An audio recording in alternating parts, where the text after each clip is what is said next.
Napanaginipan mo na bang biglang pumuti ang iyong buhok?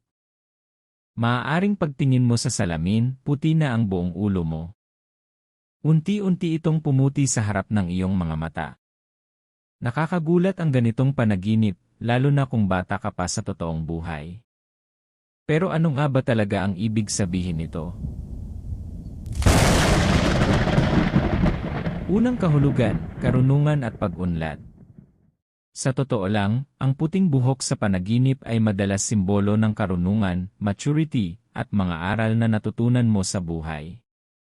Maaaring marami ka ng pinagdaanan at mas malalim na ngayon ang iyong pag-unawa sa iba't ibang sitwasyon. Ikalawang kahulugan, stress at pag-aalala.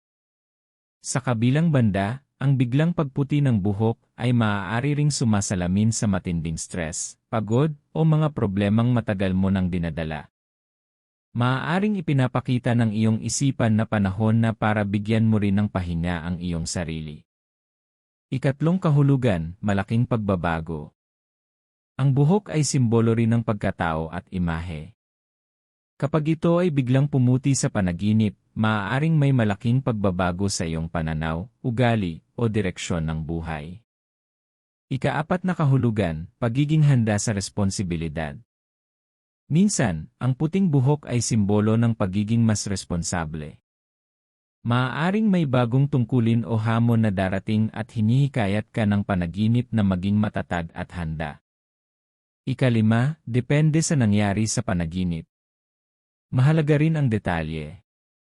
Kung unti-unting pumuti ang buhok mo, dahan-dahang nagbabago ang iyong pananaw o sitwasyon sa buhay. Kung biglang pumuti ang buong buhok mo, maaaring may malaking pangyayari o emosyon na nakaapekto sa iyo. Kung masaya ka nang makita ang puting buhok, handa kang tanggapin ang pagbabago at bagong responsibilidad. Kung natakot ka o nalungkot, maaaring nag-aalala ka sa paglipas ng panahon o sa mga pagbabagong nangyayari sa buhay mo. Ika-6 na kahulugan, panahon ng pagninilay.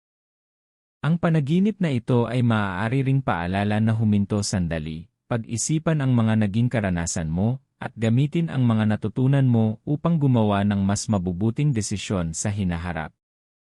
Sa totoo lang, ang panaginip tungkol sa pagputi ng buhok ay hindi nangangahulugang may masamang mangyayari. Mas madalas, ito ay simbolo ng personal growth, karunungan, at mga pagbabagong nagaganap sa iyong buhay. Kung minsan, paalala rin itong alagaan ang iyong sarili kapag sobra na ang stress at pagod. Kaya kung napanaginipan mong pumuti ang iyong buhok, tanungin mo ang sarili mo. Anong mahalagang aral o pagbabago ang unti-unti kong natututunan sa aking buhay? Kung nagustuhan mo ang video na ito, huwag kalimutang like, share, at subscribe sa Dream Science para sa mas marami pang kahulugan ng panaginip. At ikaw, buong buhok mo ba ang pumuti sa panaginip o ilang hibla lamang? Ano ang naramdaman mo? I-comment mo ang iyong karanasan sa ibaba. Hanggang sa susunod.